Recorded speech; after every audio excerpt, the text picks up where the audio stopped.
ونسلم على رسوله الكريم أما بعد فأعوذ بالله من الشيطان الرجيم بسم الله الرحمن الرحيم يضل به كثيرا ويهدي به كثيرا صدق الله مولانا العلي العظيم وصدق رسوله النبي الأمين ونحن على ذلك لمن الشاهدين والشاكرين والحمد لله رب العالمين۔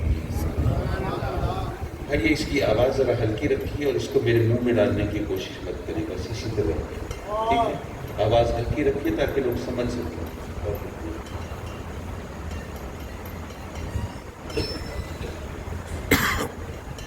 واجب التعظیم لائق سر تکریم صاحبزادہ حاجی محمد نبی فضل صاحب،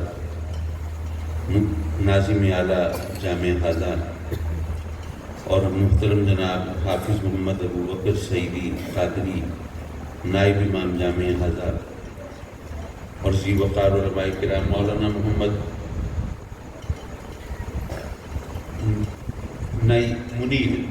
منیر سعیدی، معاف کیجیے، نعیم اور منیر میں مجھے ذرا کنفیوژن ہونے لگا تھا، تو آپ کا چہرہ سامنے آیا تو کنفیوژن دور ہو گیا۔ مولانا محمد منیر سعیدی صاحب دامت برکاتہم العالیہ اور حفاظ قرآن ثنا خانان مصطفیٰ صلی اللہ علیہ وسلم اور اس خوبصورت اور باوقار محفل کے مہمانان گرامی اور حاضرین محفل،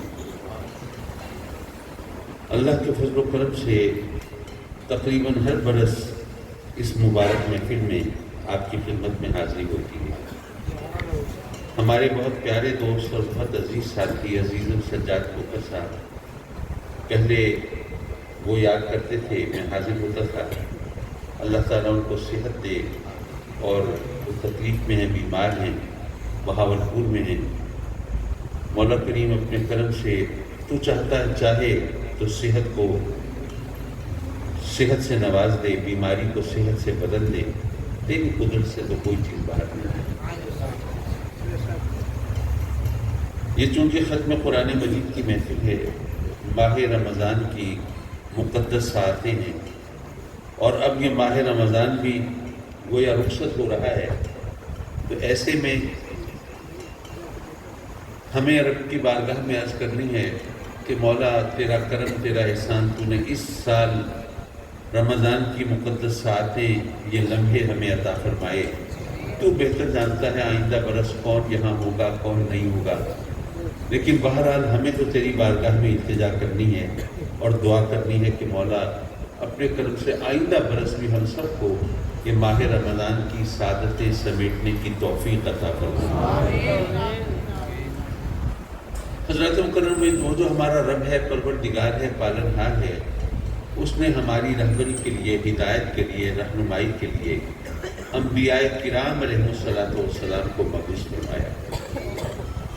اچھا، وہ اگر چاہتا تو براہ راست بھی ہدایت دے سکتا تھا، اس کے لیے کوئی فنڈز کا پرابلم بھی نہیں تھا، کوئی اور ایڈمنسٹریٹو سینکشن کا معاملہ بھی نہیں تھا، جو چاہے سو کرے۔ تو اس نے، ایک عام آدمی یہ سوچتا ہے کہ اگر ڈائریکٹ ہدایت دے دیتا تو کتنا اچھا ہوتا، نہ فساد ہوتا، نہ ہنگامے ہوتے، نہ ایک دوسرے کے خلاف مناظرے ہوتے، نہ مظاہرے ہوتے، نہ گریبانوں میں ہاتھ ہوتے، نہ خود کش حملے ہوتے، بڑے سکون سے گزر جاتی، سب سیدھے سچے راستے پر ہوتے۔ میں عرض کروں گا کہ اگر آپ غور کریں گے تو اس نتیجے پر پہنچیں گے کہ یہ بھی اس کا کرم ہے کہ اس نے ہمیں ڈائریکٹ ہدایت نہیں دی۔ وہ کیسے؟ دیکھیے، بات یہ ہے کہ جس کو اللہ کی طرف سے ڈائریکٹ ہدایت ملے وہ تو نبی ہوتا ہے۔ اللہ کی طرف سے جس کو براہ راست پیغام ملے، وحی ملے، پیغام ملے، احکام ملے، وہ نبی ہوتا ہے۔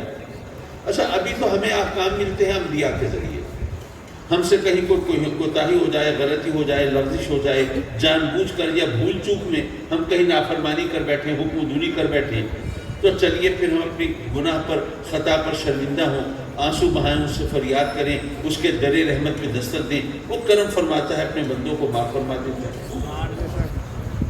لیکن اگر ڈائریکٹ ہدایت آ رہی ہوتی اور پھر بھی اگر ہم سے کہیں کوئی خطا ہوتی تو کیا پھر معافی کی کوئی صورت بنتی؟ پھر آپ شاید یہ سوچیں کہ جی اگر ڈائریکٹ ہدایت آتی تو پھر ہم کیوں نافرمانی کرتے؟ میں عرض کرتا ہوں کہ یہ آپ اپنے آپ سے پوچھئے، کسی اور سے پوچھنے کی بات نہیں ہے، یہ بندے اور رب کا معاملہ ہے۔ اپنے آپ سے پوچھئے کہ اگر آپ کے پاس اللہ کی طرف سے کوئی حکم ایسا آتا جو آپ کی مرضی کے خلاف ہوتا، آپ کے مفادات کے خلاف ہوتا، آپ نے پلاننگ کچھ اور ہوتی، ذرا آواز کم کر دیجیے بھائی مہربانی کیجیے، آپ نے پلاننگ کچھ اور کی ہوئی ہوتی، وہاں پر جناب وہاں پہ حکم کچھ اور آ جاتا، تو ہم میں سے کتنے ہوتے جو اللہ کا ہر حکم چاہے وہ ہماری مرضی کے خلاف ہوتا مان لیتے؟ کتنے ہوتے؟ اپنے گریبان میں جھانک کے اپنے آپ سے پوچھئے نا، یہ کسی دوسرے سے پوچھنے کی بات نہیں ہے۔ شاید میں اپنی بات ابھی واضح نہیں کر سکا، ایک مثال سے سمجھاؤں تو شاید آسانی سے سمجھ میں آ جائے۔ میرے آقا کریم صلی اللہ علیہ وسلم نے جب مکے سے مدینہ کی طرف ہجرت فرمائی تو اس وقت تک شراب کے حرام ہونے کا حکم نہیں آیا تھا۔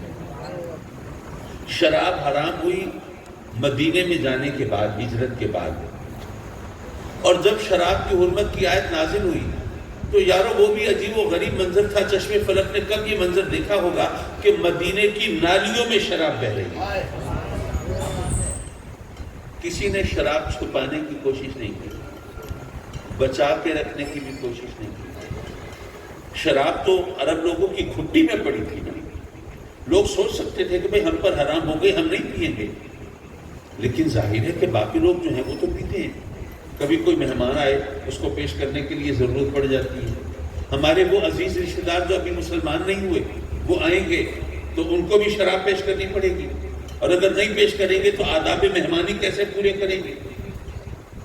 اسی طرح کوئی یہ بھی سوچ سکتا تھا، کیونکہ اس وقت تک مسلمانوں کی مالی حالت بہت پتلی تھی، تو سوچ سکتے تھے یہ شراب ہے، بڑی قیمتی شراب ہے، نفیس شراب ہے، عمدہ شراب ہے، بڑی پرانی شراب ہے، تو چلو اس کو بیچ کے پیسے کھڑے کر لیں۔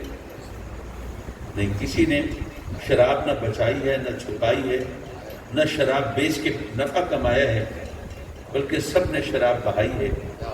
اب میں آپ سے پوچھتا ہوں، کیا آپ کے علاقے میں شراب کی بھٹیاں نہیں چلتی؟ چل رہی ہیں۔ شراب بنانے والے مسلمان، بیچنے والے مسلمان، خریدنے والے مسلمان، پینے والے مسلمان، پلانے والے مسلمان۔ میں پوچھتا ہوں، اگر وہ حکم جو اس وقت نازل ہوا تھا اور صحابہ کرام نے اس پر اس طرح عمل کیا تھا، اگر وہ آج نازل ہوتا تو کیا اس انداز سے شراب ضائع کر دی جاتی جس طرح اس وقت ہوئی تھی؟ اگر نہ کی جاتی تو بتائیے جن پر ڈائریکٹ وہی آ رہی ہے وہ ڈنڈی مارنے کی کوشش کرتے تو ان کا حشر کیا ہوتا؟ تو یہ اس کا کرم ہے کہ اس نے ہمیں ڈائریکٹ ہدایت دی۔ اچھا، انبیاء کو کیوں بھیجا ہدایت کے لیے؟ اس کو بھی بڑے آسانی سے سمجھا جا سکتا ہے۔ دیکھیے، فرض کیجئے آپ کے علاقے میں کوئی غیر مسلم ہو، کلمہ پڑھ لے، مسلمان ہو جائے۔ اچھا، وہ اگر مسلمان ہوگا تو اسلام کی صداقت اور سچائی کو دیکھ کے ہوگا، ہمیں دیکھ کے تو لوگ مسلمان ہوتے ہوئے بھی جھڑک جاتے ہیں۔ آج کل حالات تو ایسے ہی ہیں۔ میں یہ عرض کر رہا تھا کہ اگر کوئی شخص جو غیر مسلم ہے اتفاق سے مسلمان ہو جائے اور آپ اس کو کہیں کہ بھئی اب تم مسلمان ہو گئے، اب تمہیں نماز بھی پڑھنی ہوگی، ظاہر ہے جو نماز نہ پڑھے وہ کیا خاک مسلمان ہے؟ تو یہ نماز کی کتاب ہے، یہ لو، اس کو پڑھو اور اس کو پڑھ کے صحیح طرح نماز ادا کرنا سیکھو۔ تو کیا خیال ہے وہ شخص جو پہلے کبھی مسجد میں آیا نہیں، نماز پڑھنے والوں کے ساتھ رہا نہیں، اس نے لوگوں کو نماز پڑھتے ہوئے دیکھا نہیں، کیا صرف کتاب پڑھ کے صحیح طرح نماز ادا کر لے گا؟ نہیں، ہمیں اسے نماز پڑھ کے دکھانی پڑے گی، نماز سکھانی پڑے گی، پھر وہ نماز ادا کرنے کے قابل ہوگا۔ یارو، صرف ایک نماز ہم ادا نہیں کر سکتے جب تک کہ اس کا عملی نمونہ ہمارے سامنے نہ ہو۔ تو ذرا سوچئے، ساری زندگی اسلام کے سانچے میں ڈھل کر کیسے گزار سکتے ہیں اگر اس کا عملی نمونہ ہمارے سامنے نہ ہو؟ اس لیے انبیاء کرام تشریف لاتے ہیں، وہ عمل کر کے دکھاتے ہیں۔ جب وہ عملی نمونہ ہمارے سامنے ہوتا ہے، پھر ہم ان کے طور طریقوں کو اپناتے ہیں، ان کی تعلیمات کو اپناتے ہیں، ان کی سنتوں کو اپناتے ہیں اور پھر اس قابل ہوتے ہیں کہ ہم مسلمان کہلا سکیں۔ سبحان اللہ، سبحان اللہ۔ حضرات مکرم، اب قرآن صحیفہ ہدایت ہے۔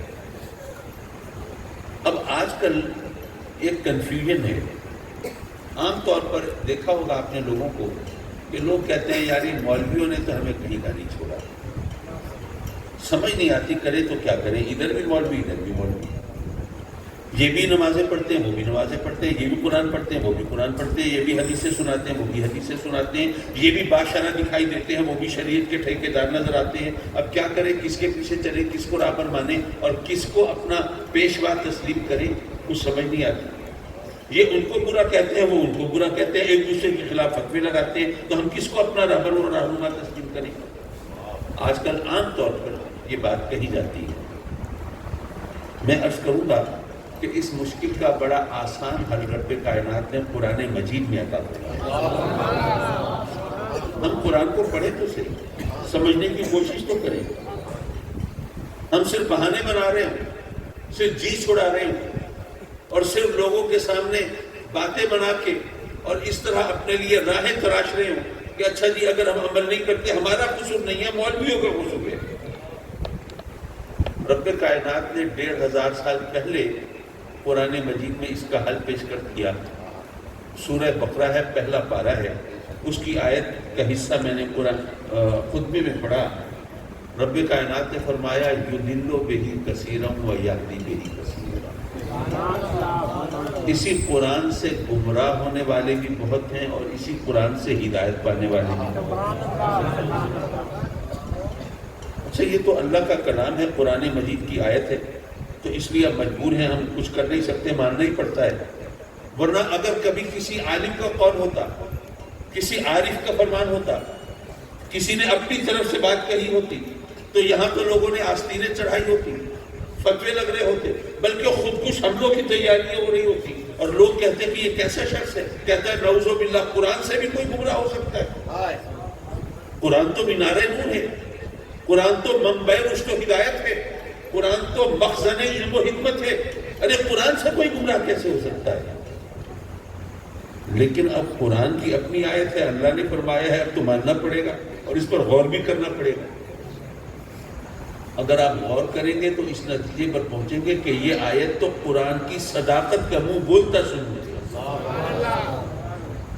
رب کائنات نے 1500 سال پہلے بتا دیا تھا کہ اے لوگوں، جن کا عقیدہ صحیح نہیں ہوگا تو سیدھے راستے پہ نہیں ہوں گے، جو باطل فرقوں سے جن کا تعلق ہوگا وہ بھی اپنا عقیدہ ثابت کرنے کے لیے، اپنے آپ کو صحیح ثابت کرنے کے لیے قرآن پڑھ پڑھ کے سنائیں گے۔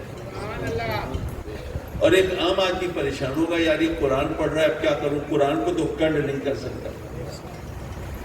تو اللہ نے پہلے بتا دیا کہ جو بھی قرآن پڑھے آنکھیں بند کر کے اس کے پیچھے مت چل پڑنا، ہر قرآن پڑھنے والا ہدایت یافتہ نہیں ہوتا۔ رب کائنات نے پہلے بتا دیا کہ قرآن پڑھ کے گمراہ ہونے والے بھی ہیں، ہدایت پانے والے بھی ہیں۔ تو کسی کے پیچھے چلنے سے پہلے یہ دیکھ لینا قرآن تو پڑھ رہا ہے لیکن قرآن سے اس کو ہدایت ملی ہے کہ نہیں ملی۔ مولا تیرا فرمان تو سناخوں پر، لیکن اب مولویوں کے بارے میں ہم کیسے فیصلہ کریں کہ کس کو ہدایت ملی ہے، کون گمراہ ہو گیا؟ مولا اب یہ ہمارے بس میں تو نہیں ہے۔ حضرات مکرم رب کائنات نے گویا ہی فرمایا کہ اے میرے بندو، جب تمہارے ایمان کی ضمانت میں ہوں اور تم مجھ پر توکل کرو تو پھر تو بھٹکنے کی گنجائش نہیں بچے گی۔ تمہیں اس طرح ہدایت دوں گا کہ گمراہی کی کوئی صورت نہیں۔ تم مجھ سے ہدایت مانگو، ویسے تو تم مجھ سے بہت کچھ مانگتے ہو، مال مانگتے ہو، دولت مانگتے ہو، زمین جائیداد مانگتے ہو، صحت و عافیت مانگتے ہو، آل اولاد مانگتے ہو، گھر مانگتے ہو، گھر والی مانگتے ہو، نہ جانے کیا کچھ طلب کرتے ہو۔ یہ تم اپنی مرضی سے مانگتے ہو، لیکن جو مانگنے کا میں حکم دیتا ہوں وہ کیا ہے؟ تم مجھ سے ہدایت مانگو۔ اہدنا الصراط المستقیم۔ وہ اس لیے کہ تم مجھ سے مال مانگتے ہو، میں تمہیں مال بے شمار دے دوں لیکن ہدایت نہ دوں، پھر کیا ہوگا؟ اب چونکہ تمہیں ہدایت نہیں ملی تو یہ مال، یہ میری نعمت ہے، میری رحمت ہے، لیکن تم یہ میری نعمت اور میری رحمت، اس سے تم میرا عذاب خریدو گے، میری نافرمانی میں مال خرچ کرو گے، تو ظاہر ہے کہ تم سیدھے راستے پر نہیں ہوگے، اور تمہیں مال ملے گا تو تم اس کو گناہ کی راہ پہ خرچ کرو گے، تو تم اپنے لیے عذاب ہی خریدو گے۔ تو اس لیے اے میرے بندو، مال دولت مانگ، بعد میں مانگنا، پہلے مجھ سے ہدایت مانگنا۔ تم مجھ سے صحت مانگتے ہو، جوانی مانگتے ہو، شباب مانگتے ہو، طاقت مانگتے ہو، میں تمہیں شاندار کڑیل جوان بنا دوں، لیکن ہدایت نہ دوں، پھر کیا ہوگا؟ اب ہدایت نہیں ملی تو جوانی ہے، شباب ہے، طاقت ہے، تو اپنی جوانی اور طاقت کے نشے میں مجھے بھی للکارنے لگو گے۔ یہ جوانی اور طاقت بھی تم گناہ کی راہوں پہ لٹاؤ گے۔ اس لیے اے میرے بندو، صحت اور جوانی بھی بعد میں مانگنا، پہلے مجھ سے ہدایت مانگنا۔ اب مجھ سے ہدایت مانگ رہے ہو تو میں تو ضرور عطا فرماؤں گا، لیکن تمہیں کیسے پتا چلے گا کہ اب تمہیں ہدایت مل گئی؟ پھر آخر دنیا کے اندر ہدایت یافتہ لوگ ہیں نا، لیکن ان کو بھی تو لوگ برگلا رہے ہوتے ہیں، بہکا رہے ہوتے ہیں، ان کو بھی کہہ رہے ہوتے ہیں کہ نہیں نہیں، یہ تمہارا یہ عقیدہ یہ غلط ہے، یہ تم جو یا رسول اللہ کے نعرے لگاتے ہو یہ غلط ہے، یہ تم جو نبی کریم سے محبت کے دعوے کرتے ہو یہ محبت وغیرہ یہ سب چیزیں فضول ہے، اور اصل چیز تو عمل ہے۔ تو یہاں پر جو لوگ سیدھے راستے پہ ہیں ان کو بھی ورغلانے والے ہیں، بہکانے والے ہیں۔ مولا ہمیں اگر ذرا ادھر ادھر بھی ہوں گے ہدایت کے راستے سے تو ہمیں کیسے پتہ چلے گا کہ اب ہم سیدھے راستے پہ آ گئے؟ کیا جبریل آ کے بتائیں گے؟ کیا وحی نازل ہوگی ہم پر؟ کیا الہام ہوگا؟ رب کائنات نے فرمایا کہ میرے بندو، جب مجھ سے ہدایت مانگی ہے تو بھٹکنے کی صورت نہیں ہوگی، جب مجھ سے ہدایت مانگو تو ساتھ یہ بھی کہو صراط الذین انعمت علیہم، مولا ان کی راہ پر چلا دے جن پر تو نے انعام فرمایا۔ یہ کتنا آسان راستہ ہے، ابھی شاید آپ کی سمجھ میں نہ آیا ہو، ذرا ایک مثال سے سمجھا دوں۔ دیکھیں، فرض کریں آپ ملتان سے کوئی 200-250 کلومیٹر کے فاصلے پہ کسی دیہات میں رہتے ہیں، دور افتادہ پسماندہ علاقے میں رہتے ہیں، اور آپ کا کوئی دوست عزیز آ رہا ہے ملتان ایئرپورٹ پر اور آپ نے اس کو ریسیو کرنا ہے، تو آپ کے پاس اپنی گاڑی ہے، اپنی سواری ہے، اپنا ڈرائیور ہے، اور آپ جناب ملتان شہر میں پہنچتے ہیں۔ اب شہر میں جب انٹر ہوتے ہیں، گاڑی کھڑی کرتے ہیں، لوگوں سے پوچھتے ہیں بھائی ہمیں ایئرپورٹ جانا ہے، ذرا راستہ بتا دو، ہم اتنی دور سے آئے ہیں۔ لوگوں نے کہا کہ یار یہ اتنی دور سے آئے ہیں، ان کو ذرا صحیح طرح راستہ بتا دیں تاکہ بیچارے پریشان نہ ہوں، تفصیل سے بتا دیں، بار بار پوچھنے کی ضرورت نہ پڑے۔ اب آپ کو بتایا کہ دیکھیے سامنے راؤنڈ اباؤٹ نظر آ رہا ہے، اس سے سیدھے ہاتھ مڑ جائیے، آگے جناب ایک چوک آئے گا، اس سے فلاں سڑک نکلے گی، اس سڑک پہ چڑھ جائیے گا، آگے جائیں گے تو ایک فلائی اوور آئے گا، اس کے اوپر سے گزر جائیے گا، آگے جائیں گے پھر ایک راؤنڈ اباؤٹ آئے گا، اس سے یوں مڑ جائیے گا۔ اب آپ سن کے حیران پریشان، بھائی میں دیہات سے آیا ہوں، نہ تو وہاں راؤنڈ اباؤٹ ہوتے ہیں، نہ وہاں فلائی اوور ہوتے ہیں، نہ وہاں پہ اتنے چوک ہوتے ہیں، نہ اتنی سڑکیں ہوتی ہیں، نہ اتنی ٹریفک ہوتی ہے، نہ اتنے راستے ہوتے ہیں۔ یاروں میں اتنے 100 کلومیٹر سفر کر کے آیا کھڑا ہوں، اب 10-20 کلومیٹر کی بات رہ گئی ہے، خدا کے واسطے مجھے ایئرپورٹ تک پہنچا دو۔ آپ کو پریشان دیکھ کے ایک بندہ آیا آپ کے پاس، بڑے پریشان ہو، ایئرپورٹ جانا ہے، تمہاری خوش نصیبی، پریشان ہونے کی ضرورت نہیں، اتفاق ایسا ہے میں بھی ایئرپورٹ جا رہا ہوں، تو ایسا کرو کہ اپنی گاڑی میری گاڑی کے پیچھے لگا لو، سیدھے ایئرپورٹ پہنچ جائیں، راستہ پوچھنے کی ضرورت نہیں، راؤنڈ اباؤٹ سے کدھر مڑنا ہے استخارہ کرنے کی حاجت نہیں، کون سی سڑک پڑھنی یا کھڑے ہو کے سڑکوں کے نام پڑھنے کی کوئی تک نہیں، جگہ جگہ رک کے لوگوں سے راستہ پوچھنے کی بھی کوئی ضرورت نہیں ہوگی، بس اتنا کرنا اپنی گاڑی میری گاڑی کے پیچھے رکھنا، ادھر ادھر مت ہو جانا، سیدھے ایئرپورٹ پہنچ جائے گی۔ رب کائنات نے بھی فرمایا ہے میرے بندو تمہیں ہدایت چاہیے نا، تمہیں کیا پتہ ہدایت کا راستہ کون سا ہے، ایسا کرو بس میرے انعام یافتہ بندوں کے پیچھے چل پڑو، تمہیں بھی ہدایت مل جائے۔ اب یہاں پر ایک مسئلہ اور رہ گیا ہے، حضرات مکرم اتفاق سے میں ابھی آ رہا تھا تو آنے سے کچھ 15-20 منٹ آدھا گھنٹہ پہلے میری یہ پہلی کتاب چھپ کے آئی میرے ہاتھ میں، تو میں نے اس کے 2-3 نسخے اٹھا لیے، میں نے کہا کہ میں دوستوں کو بتاؤں کہ اس کتاب کا عنوان ہے جنت کی حقیقت۔ اچھا، اس میں دلچسپ بات یہ ہے، ایک سوال ایسا ہوتا ہے قاری منیر صاحب کہ جس پر عام طور پر لوگ علماء کو پریشان کرتے ہیں. پوچھتے ہیں کہ جی جنت میں مردوں کے لیے تو حوریں ہوں گی، عورتوں کے لیے کیا ہوگا؟ سوال کرتے ہیں نا. میرے والد گرامی رحمۃ اللہ علیہ جب قرآن مجید کی تفسیر لکھ رہے تھے تو میں نے ان کی خدمت میں عرض کیا کہ جی کرم فرمائیں اس سوال کا جواب دیتے ہیں. انہوں نے کرم فرمایا، میری بات پر عمل کیا اور اس کا جواب اپنی تفسیر میں تحریر کر دیا. لیکن چونکہ اس بات پر لوگ مذاق کرتے ہیں، لطیفے سناتے ہیں، باتیں بناتے ہیں، اس لیے انہوں نے مختصر طور پہ علمی انداز میں اس کا جواب لکھوایا تاکہ ادھر ادھر کوئی بات نہ کرے. لیکن وہ جواب لکھواتے ہوئے جو کچھ ڈسکشن ہوئی تھی، جو کچھ باتیں ہوئی تھی، تو وہ سب میرے ذہن میں تھی. میں نے ایک مضمون کی صورت میں وہ بھی اس میں شامل کر دیا. تو یہ اس سوال کا جواب بھی آپ کو اس کے اندر بڑے آرام سے مل جائے گا. اچھا، اب ایک بڑی مشکل ہے، معاف کیجئے، میں کوئی دکاندار آدمی نہیں ہوں. میں نے مضمون لکھ کے، کتاب لکھ کے بھجوا دی ضیاء القرآن والوں کو. آپ جانتے ہیں ضیاء القرآن پبلیکیشن. انہوں نے کہا کہ آج کل جو حالت ہے، کاغذ اتنا مہنگا ہو گیا ہے، روز مہنگا ہو جاتا ہے. آج ہم قیمت مقرر کریں، کل اس کی قیمت چڑھ جاتی ہے، تو اب کیا کریں؟ میں نے کہا بھائی مجھے تو نہیں پتا کیا کریں، یہ کام میرا تو نہیں ہے. خیر انہوں نے جیسے تیسے مجھے کہا کہ جی ہم یہ کتاب چھاپ کے بھیج رہے ہیں، تو اب فوری طور پہ ہم اس کی یہ قیمت مقرر کر رہے ہیں، جو بھی ہوگا.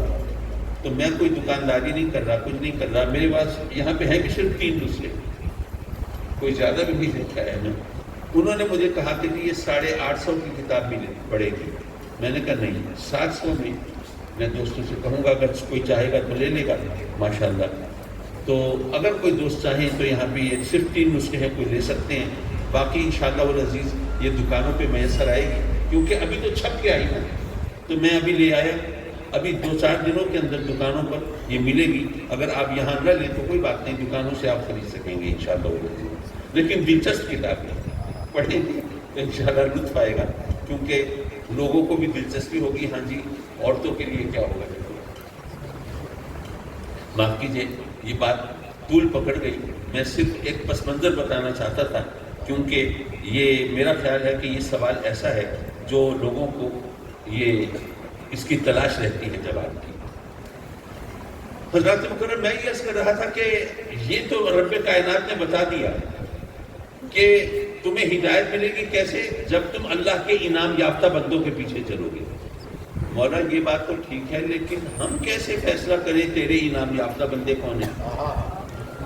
یہاں تو ہر ایک 52 گز کا ہے، ہر ایک کا دعویٰ یہ ہے کہ اسی پر تیرا بڑا انعام ہے. زمیندار کہتا ہے مجھ پر انعام نہ ہوتا میری اتنی اچھی فصل کیسے ہوتی. دکاندار کہتا ہے مجھ پر انعام نہ ہوتا میری اتنی سیل، اتنی بکری کیسے ہوتی. صنعتکار کہتا ہے مجھ پر انعام نہ ہوتا میری 1 کی 10 فیکٹریاں کیسے بنتی. اور چشمے بدبور سیاستدان کو کہتے ہیں ہم پر انعام نہ ہوتا تو الیکشن میں کامیاب کیسے ہوتے، حکومت کیسے بناتے. مولا یہاں تو ہر ایک کا دعویٰ ہے کہ اسی پر انعام ہے، تو ہم کیسے فیصلہ کریں کہ انعام یافتہ کون ہے. رب کائنات نے گویا یہ فرمایا کہ اے میرے بندوں، تمہیں ہدایت ملے گی کب، جب تم میرے انعام یافتہ بندوں کے پیچھے چلو گے. اب میرے انعام یافتہ بندے کون ہیں؟ اب یہ مسئلہ ہے بہت اہم. یہ مسئلہ ہے ہدایت اور گمراہی کا، بلکہ یوں کہو یہ مسئلہ ہے ایمان اور کفر کا، بلکہ یوں کہو یہ مسئلہ ہے زندگی اور موت کا. تو اس لیے میں یہ تمہاری ثوابدید پر نہیں چھوڑتا، میں قرآن میں خود مسئلہ حل کر دیتا ہوں کہ میرے انعام یافتہ بندے کون ہیں. قرآن کی تفسیر خود قرآن کرے، اس سے بہتر تفسیر ممکن نہیں. رب کائنات نے ایک طرف تو ہمیں تلقین کی کہ مجھ سے ہدایت مانگو، اور ساتھ اپنی زبان سے کہو صراط الذین انعمت علیہم، تاکہ تمہیں پتہ چل جائے ہدایت کب ملے گی، جب میرے انعام یافتہ بندوں کے پیچھے چلو گے. اب سوال پیدا ہوگا انعام یافتہ بندے کون ہیں، تو میں خود بتاتا ہوں. وَمَن يُطِعِ اللَّهَ وَالرَّسُولَ فَأُولَٰئِكَ مَعَ الَّذِينَ أَنْعَمَ اللَّهُ عَلَيْهِمْ مِنَ النَّبِيِّينَ وَالصِّدِّيقِينَ وَالشُّهَدَاءِ وَالصَّالِحِينَ. انعام یافتہ بندے کون ہیں؟ وہ نبی ہیں، وہ صدیق ہیں، وہ شہداء ہیں، وہ صالحین ہیں. اگر ان کے پیچھے چلو گے تو ہدایت ملے گی. اچھا نبی تو نبی ہے، اس کے بارے میں تو کوئی کنفیوژن نہیں. الحمدللہ ختم نبوت کا مسئلہ اٹھا تو کم از کم لوگوں کو اتنا پتہ چل گیا کہ جس کو رب کائنات نے نبوت عطا فرمائی ہے بس وہی نبی ہو سکتا ہے، کوئی ایرا غیرہ نتھو خیرہ نبی نہیں ہو سکتا۔ تو نبی ہے، اس میں تو آپ ایڑی چوٹی کا زور لگا لیں، دن رات عبادت کرتے رہے، سجدہ ریز رہے، رب سے دعا لگاتے رہے، کچھ بھی کرتے رہے، کوئی نبی نہیں بن سکتا۔ صدیق، شہید اور صالح، یہ ان تینوں کے مراتب میں فرق ہے، علماء جانتے ہیں، کتابوں میں لکھا ہے۔ لیکن اگر میں ان تینوں کے مرتبوں کا فرق آپ کے سامنے بیان کرنے لگوں تو وہ نزاکت، وہ باریکیاں پتہ نہیں میں سمجھا سکوں، آپ سمجھ سکیں کیا ہو۔ جیسے وہ شاعر نے کہا تھا کہ میری تھوڑی سی سمجھ بھی اڑ گئی، میری تھوڑی سی سمجھ بھی اڑ گئی، مجھ کو اس کثرت سے سمجھایا گیا۔ بہت زیادہ سمجھائے نا تو پھر آدمی کے پلے کچھ نہیں پڑتا۔ تو اس لیے میں صدیق، شہید اور صالح، اگر علماء کرام مجھے اجازت دیں تو تینوں کو میں لفظ ولی سے تعبیر کر سکتا ہوں۔ صدیق بھی ولی، شہید بھی ولی، صالح بھی ولی۔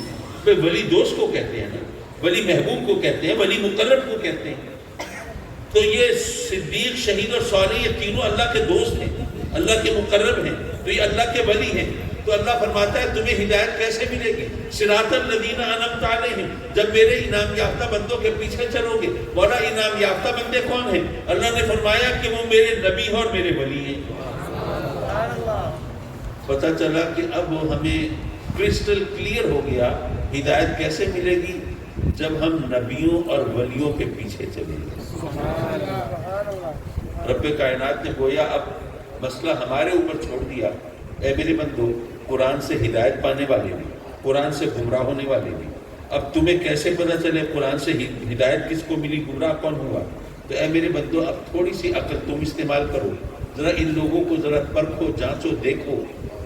کچھ لوگ وہ ہوں گے جو قرآن پڑھ کے میرے نبیوں اور ولیوں کے پیچھے چلیں گے، ان کو ہدایت ملی، اور کچھ وہ ہوں گے جو قرآن پڑھ کے نبیوں اور ولیوں کے پیچھے پڑ جائیں گے، ان کے پیچھے چلنے کی بجائے ان کے پیچھے پڑ جائیں گے، قرآن پڑھ کے لوگوں کو ورغلائیں گے، بہکائیں گے اور ثابت کرنے کی کوشش کریں گے کہ نبی سے بھی گناہ کا ارتکاب ممکن ہے، یہ رسول سے بھی خطا ہو سکتی ہے۔ تو یارو کیا کسی میں اتنی عقل نہیں کہ ان کو کہے کہ ان ہستیوں کے نقش قدم کے صدقے میں تو ہمیں ہدایت ملتی ہے، اگر یہ بھی گمراہ ہو سکتے ہیں تو ہمیں تو پھر ہدایت کا خیال ہی چھوڑ دینا چاہیے۔ حضرات مکرم، پتہ یہ چل گیا کہ اگر ہم قرآن پڑھ کے نبیوں اور ولیوں کا دامن تھام لیں تو پھر گمراہ نہیں ہو سکتے، پھر سیدھے سچے راستے پہ رہیں گے۔ لیکن بات ہوتی ہے نقطۂ نظر کی۔ میں زیادہ لمبی چوڑی تقریر کرنے کا عادی نہیں، میں اپنی گفتگو کے اختتامی لمحات میں ہوں۔ بات ہوتی ہے زاویہ نظر کی، آپ کس بات کو کس انداز سے دیکھتے ہیں۔ میں اس کو کی ایک مثال دیکھ کے بات سمجھا دوں آپ کو۔ ایسا ہوا کہ ایک پاکستانی گیا انگلینڈ میں۔ آج کل آپ کو پتہ ہے یہاں کی بے روزگاری سے، یہاں کی مہنگائی سے اور یہاں کی غربت سے تنگ آ کے لوگ باہر بھاگنے کے چکر میں رہتے ہیں۔ ایک پاکستانی انگلینڈ گیا تو اب اس کے پاس اتنی حیثیت نہیں تھی کہ علیحدہ اپنی رہائش کا انتظام کرتا، تو وہ ایک انگریز جوڑا تھا، تو اس کے پاس وہ پیئنگ گیسٹ کے طور پر رہنے لگا۔ پیئنگ گیسٹ کا لفظ میرا خیال ہے اب تو عام لفظ ہے، پہچانتے ہیں، مطلب سمجھتے ہیں نہیں، یا مجھے سمجھانا پڑے گا۔ پیئنگ گیسٹ ایک تو یعنی کوئی شخص اپنے گھر میں آپ کو کمرہ دے دے کہ بھئی آپ کرایہ ادا کریں، اور اگر وہاں سے کھانا بھی آپ نے کھانا ہے تو کھانے کے، کپڑے بھی دھلوانے ہیں تو اس کے وہ پیسے آپ کو دے دیا کریں۔ تو جس طرح گھر میں مہمان رہتے ہیں نا، تو اس طرح وہ آپ رہتے رہیں گے، لیکن اس کے لیے آپ کو ادائیگی کرنی پڑے گی، اس کو کہتے ہیں پیئنگ گیسٹ۔ تو وہاں پیئنگ گیسٹ کے طور پہ وہ رہنے لگا۔ تو ایک دن وہ اس جوڑے نے ان سے کہا، انگریز جوڑے نے، ان کا ایک بچہ تھا 9-10 سال کا، کہا کہ جی اگر آج رات شام کو آپ نے کہیں نہ جانا ہو تو ہم اپنے بچے کو ذرا گھر چھوڑ جائیں، ہمیں کہیں کام سے جانا ہے، اگر آپ کو کہیں جانا ہے تو پھر مجبوری ہے، ہم دیکھیں گے ہم کیا کر سکتے ہیں۔ اتفاق سے پاکستانی کو کہیں نہیں جانا تھا، اس نے کہا جی آپ بے فکر رہیں، میں گھر پہ ہوں، آپ چھوڑ جائیں بچے کو، آپ کام کریں۔ انہوں نے کہا ٹھیک ہے، وہ چلے گئے۔ ان کے جانے کے بعد اتفاق سے بچے کو پیاس لگی، وہ پانی پینے کچن میں گیا تو شیشے کا گلاس تھا جس میں پانی پی رہا تھا، وہ اس کے ہاتھ سے پھسلا، وہ گر گیا، وہ ٹوٹ گیا۔ ذرا بچہ تھوڑا گھبرایا تو ہمارے پاکستانی بھائی نے اس کو تسلی دی کہ نہیں پریشان مت ہو، تمہارے پیرنٹس آئیں گے نا، والدین آئیں گے، اگر انہوں نے پوچھا تو ان سے کہہ دینا کہ یہ گلاس انکل سے ٹوٹا ہے، اور میں بھی مان لوں گا کہ ہاں مجھ سے ٹوٹا ہے، میں اگلے دن گلاس خرید کے بھی لا دوں گا۔ بچے نے کہا ٹھیک ہے، وہ راضی ہو گیا۔ اب جب اس کے والدین واپس آئے، کچن میں دیکھا گلاس ٹوٹا ہوا ہے، پوچھا تو جیسے اس بچے کو پٹی پڑھائی تھی، اس نے کہہ دیا گلاس انکل سے ٹوٹا ہے۔ اس نے بھی مان لیا کہ ہاں جی مجھ سے ٹوٹا ہے، فکر نہ کریں، میں نیا گلاس لا دوں گا۔ ٹھیک ہے جی، بات ختم ہو گئی۔ اگلے دن الگ صبح اس پاکستانی کا دروازہ کسی نے کھٹکھٹایا، یہ پریشان ہوا اتنی جلدی کون آ گئی۔ دروازہ کھولا تو دیکھا کہ وہ انگریز جوڑا جن کا وہ پیئنگ گیسٹ ہے وہ کھڑا ہے۔ اس سے کہتے ہیں کہ جناب آپ عجیب آدمی، آپ کو پتا ہے کل جب آپ کمرے میں سونے کے لیے آ گئے اپنے کمرے میں تو اس کے بعد ہمارا بیٹا آیا اور اس نے ہمیں بتایا کہ گلاس تو اس بچے سے ٹوٹا تھا، آپ سے نہیں ٹوٹا تھا۔ تو ہم نے تو آپ کو ایک اچھا شریف آدمی سمجھ کے اپنے گھر میں پیئنگ گیسٹ کے طور پہ ٹھہرایا تھا، لیکن آپ عجیب آدمی نکلے، ہم چند گھنٹوں کے لیے اپنا بچہ آپ کے پاس چھوڑ گئے، اتنی دیر میں آپ نے بچے کو جھوٹ بولنا سکھا دیا، اور اس بچے کی آپ نے یہ تربیت کی کہ جی وہ اپنا قصور کسی اور کے سر تھوپ کے خود بے گناہ ہو سکتا ہے۔ آپ نے اتنی دیر میں اس کے اخلاق کا جنازہ نکال دیا۔ ہم اتنے برس سے اس کی تربیت کر رہے ہیں، جھوٹ بولنا بری بات ہے، اور کوئی بھی اگر تم سے خطا ہو جائے اس کو مان لیا کرو، اس میں انسان کے لیے بھلائی ہے، اچھائی ہے، اور آپ نے اس کو اس راہ پہ لگا دیا کہ نہیں آدمی اپنا قصور دوسرے کے سر تھوپ کے خود بے گناہ بن کے اور اپنی عزت بچا سکتا ہے۔ تو ہمیں تو ایسا بندہ اپنے گھر نہیں چاہیے۔ چند گھنٹوں میں آپ نے یہ حشر کیا ہے، زیادہ دن رہیں گے پتہ نہیں کیا کریں گے۔ نہیں جی آپ یہاں سے بوریا بستر سمیٹی اور نکلتے چلیے۔ اب آپ ذرا سوچئے، میں بھی سوچ رہا تھا کہ وہ ہمارا پاکستانی بھائی بعد میں اپنے عزیزوں میں دوستوں میں بیٹھ کے کہہ رہا ہوگا یار نیکی کا زمانہ ہی نہیں ہے، میں نے تو اس بچے کا الزام اپنے سر لے لیا تھا، لیکن جناب وہ مجھے اس کا صلہ یہ ملا کہ گھر سے نکال دیا۔ یہ بات ہے زاویہ نظر کی، ہم کس چیز کو کس طریقے سے دیکھتے ہیں۔ آج کل جو ہمیں اس پر رکھنا چاہیے، آپ کو پتہ ہے کہ وہاں انڈیا کے اندر پارلیمنٹ میں بی جے پی کے ایک پجاری نے وہاں پر بکواس کی اور کہا کہ جی ہم مکے مدینے پر قبضہ کرنے جا رہے ہیں۔ اب ظاہر ہے کہ انڈیا والے جا کے مکے مدینے پہ قبضہ نہیں کر سکتے، وہ وہاں پہ کوئی فساد نہیں کر سکتے، ان کی اوقات اور حیثیت نہیں ہے ایسی، لیکن انہوں نے جو یہ زہر گھولا ہے، شوشہ چھوڑا ہے، کیوں چھوڑا ہے؟ دراصل یہ ان کی سازش ہے کہ مسلمانوں کے خلاف ایسی باتیں کرتے رہو، وہ جناب مشتعل ہوتے رہے، وہ غصے میں آ کے جلسے کریں، جلوس نکالیں، وہ جناب توڑ پھوڑ کریں اور اپنے جذبات کا اظہار کریں، اور ساری دنیا میں یہ بات مستقل چلتی رہے کہ جو مسلمان ہیں نا یہ تو توڑ پھوڑ کرنے والے، خون بہانے والے، یہ تو تخریب کار ہیں، دہشت گرد ہیں، ان سے تو خدا بچائے، ان کو تو ختم کرو گے تو تبھی سکون سے رہ سکتے ہیں۔ یہ ان کی سازش ہے۔ اس لیے ہمیں ان کو بتانا چاہیے کہ تمہاری اتنی اوقات اور حیثیت نہیں ہے کہ تم وہاں پہنچ سکو، یہ صرف تم فساد کرنا چاہتے ہو۔ تم نے پہلے اپنے ملک میں فساد کیا، بابری مسجد کو تم نے رام مندر میں تبدیل کیا، اور تمہاری عدالتوں نے بھی جو صدیوں سے مسجد قائم تھی وہ اس مسجد کو جناب وہاں پر اس کی جگہ مندر کی تعمیر کو جسٹیفائی کر دیا، جائز قرار دے دیا، اور جناب اس طرح فساد کی ایک مستقل بنیاد ہے۔ اور ایک بات آخری کر کے میں آپ سے اجازت چاہوں، آپ کو شاید یہ بات معلوم نہ ہو، لیکن جو لوگ ذرا حالات پر گہری نظر رکھتے ہیں وہ جانتے ہیں کہ انڈیا میں جب بھی ہندو مسلم فساد ہوتا ہے تو وہاں کی تو حکومت ہی ہندوؤں کی ہے، وہ بھرپور طریقے سے ہندوؤں کا ساتھ دیتی ہے۔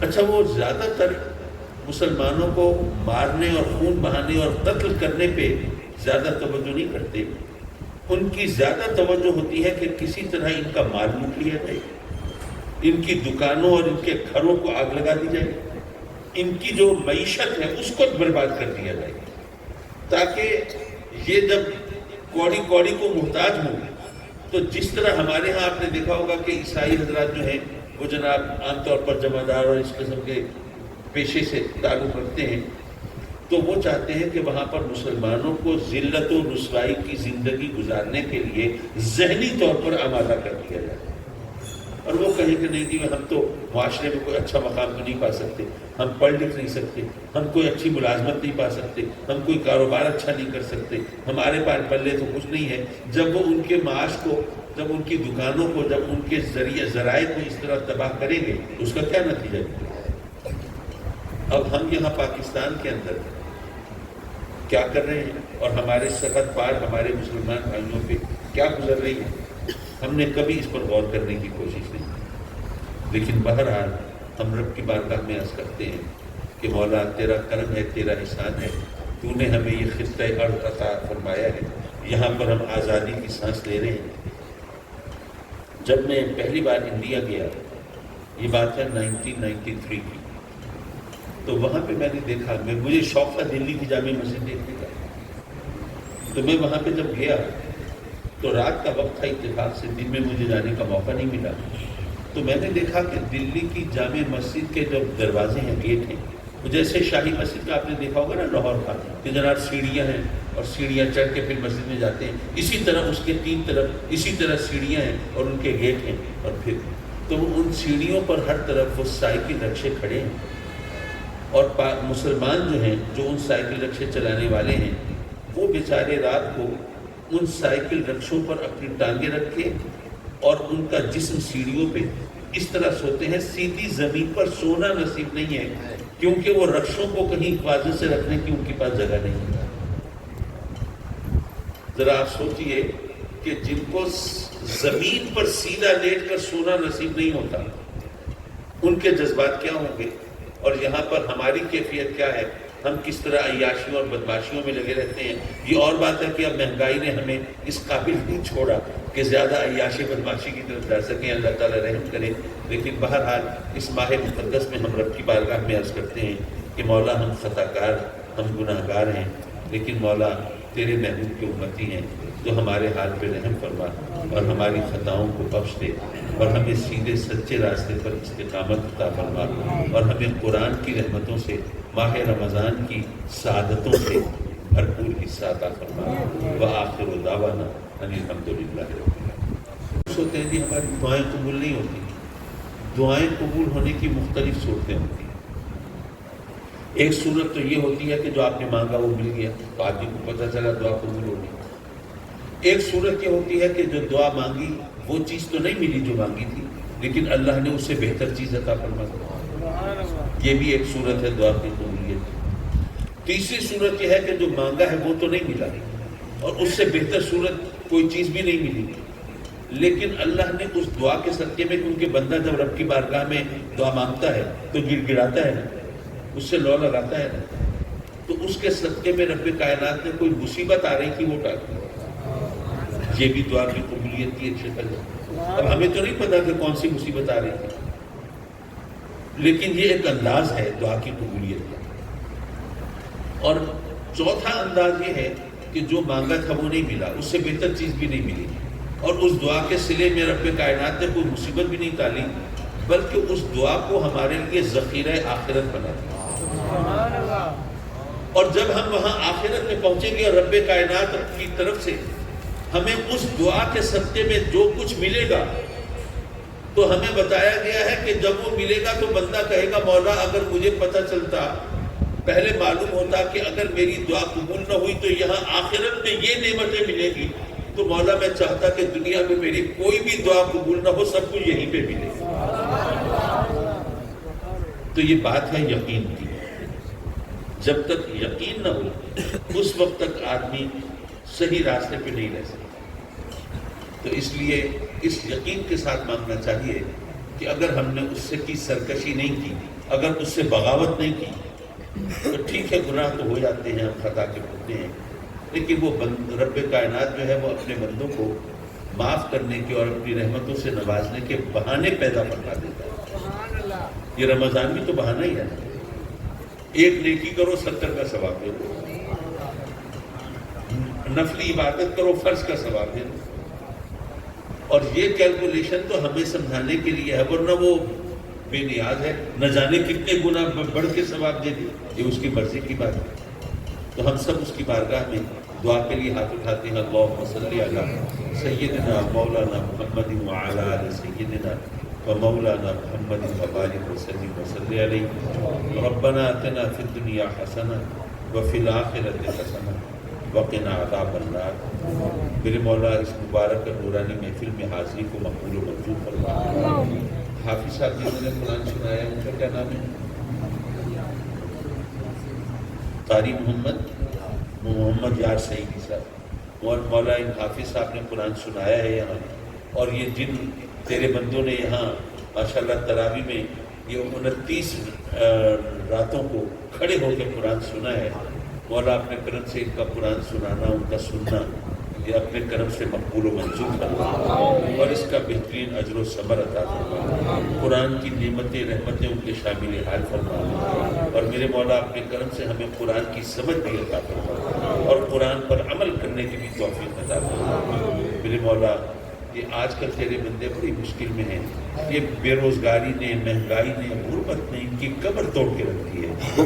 میرے مولا اپنے کرم سے ان کو اس مصیبت سے چھٹکارا دلا دے، اس غربت سے نجات دلا دے، اس مہنگائی سے میرے مولا چھٹکارا دلا دے، اور اپنے سوا کسی کا محتاج نہ کر، اور قرضے کی لعنت سے بچا لے میرے مولا، اور قرضے کی ادائیگی کے لیے غیر سے کوئی بہانہ پیدا نہ کر۔ میرے مولا کچھ تیرے بندے بیماری کے ہاتھوں عاجز ہیں، آج کل بیماریاں بھی نت نئی ایجاد ہو رہی ہیں، اور ان کا علاج بھی اتنا مہنگا ہے کہ ایک عام آدمی سوچ نہیں سکتا۔ مولا جو بھی ہم علاج کر سکیں اسے اپنے کرم سے ہمارے لیے صحت کا بہانہ بنا دے، اور اپنے فضل سے میرے مولا ہمیں بیماری آزاری سے چھٹکارا دے۔ میرے مولا کچھ تیرے بندے اولاد کی نعمت سے محروم ہیں، نہ جانے کب سے دعائیں مانگتے ہیں، جھولیاں پھیلاتے ہیں، اپنے کرم سے ان کی جھولیاں بھر دے، گوہر مراد دے دے، خوش نصیب اولاد دے دے، اور جن کو تو نے اپنے کرم سے اولاد دی ہے انہیں اولاد کے دکھ سے بچا لے، ہمارے بچوں کو ہمارے خوابوں کی تعبیر بنا دے، ہمارے لیے عزت و راحت کا سامان بنا دے۔ اور مولا کتنے تیرے بندے ایسے ہیں جو اپنے بچوں بچیوں کے رشتوں کے بارے میں بہت پریشان ہیں، مولا تو سب کا بھرم رکھنے والا ہے، تو نے اولاد دی ہے، یہ بوجھ تو نے ہمارے کندھوں پہ ڈالا ہے، تو بحسن خوبی اس سے سبکدوش بھی کرا دے، اور اپنے کرم سے ان کی بہاریں دیکھنا نصیب فرما، ہمارے بچوں بچیوں کو اپنے گھروں میں آباد شاد فرما دے۔ میرے مولا اپنے کرم سے اس ادارے کو آباد رکھنا، اور جو تیرے گھر کو آباد رکھتے ہیں تو ان کے گھروں کو آباد رکھنا۔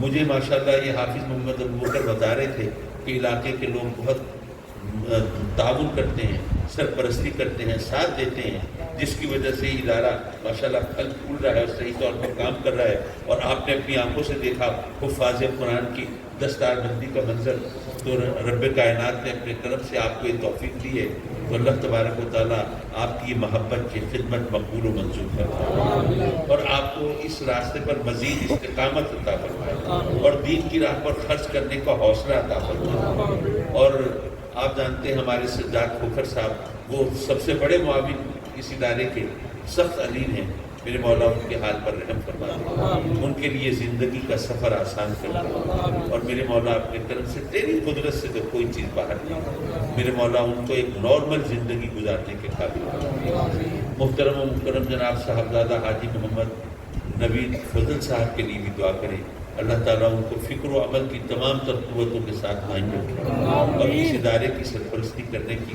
مزید ان کو ہمت عطا فرمائے، اور ان کو صحیح طور پر دوستوں کی طرف سے تعاون عطا فرمائے، اور تیری مدد ان کے شامل حال رہے، اور ہمارے دوست ابوبکر سعیدی کو بھی میرے مولا تیرا کرم شامل حال رہے، اور جو بھی اس ادارے کے لیے انہوں نے مستقبل کے منصوبے بنائے ہیں ان کے لیے راستے آسان کر دے، رکاوٹیں دور کر دے، حالات کو سازگار کر دے، میرے مولا ہمارے وطن کی حفاظت کر دے۔ ویسے تو ہم بچپن سے سنتے چلے آ رہے ہیں کہ پاکستان بڑے نازک دور سے گزر رہا ہے، لیکن جتنے نازک دور سے آج گزر رہا ہے شاید پہلے کبھی نہیں گزرا۔ میرے مولا اپنے کرم سے پاکستان کے لیے یہ وقت آسانی سے، مشکل وقت آسانی سے گزارے۔ میرے مولا حکام کو عقل سلیم دے، عوام کو شعور دے، صحیح فیصلے کرنے کی توفیق دے، پاکستان کو اندرونی بیرونی دشمنوں سے نجات دے، اور ہمیں دوست دشمن کی پہچان بھی عطا فرما، اور صحیح اور غلط کا شعور بھی عطا فرما۔ محض اپنے کرم سے، تجھ پر کسی کا زور نہیں چلتا میرے مولا، محض اپنے کرم سے ہماری ان دعاؤں کو مقبول و منظور فرما، مقبول و منظور فرما، مقبول و منظور فرما۔ اللہ اکبر۔ مجھے بتا رہے ہیں کہ نوید فضل صاحب کے بھائی حال ہی میں دنیا سے پردہ کر چکے، میرے مولا ان کی مغفرت فرما، جنات الفردوس میں اعلیٰ مقام عطا فرما۔ ہمارے جتنے عزیز دوست، بزرگ احباب مولا جو بھی دنیا سے پردہ کر گئے، ان سب کے لیے قبر کی منزلیں آسان فرما، حشر کی منزلیں آسان فرما، ان کی قبروں کو منور فرما، ان کی قبروں کو کشادہ فرما، اور اپنے کرم سے اپنے حبیب کے صدقے میں آقا کریم صلی اللہ علیہ وسلم کی شفاعت سے بھرپور حصہ دے۔ آمین آمین آمین یا رب العالمین۔ وصلی اللہ تعالی علی خیر خلقہ ونور عرشہ محمد وآلہ وصحبہ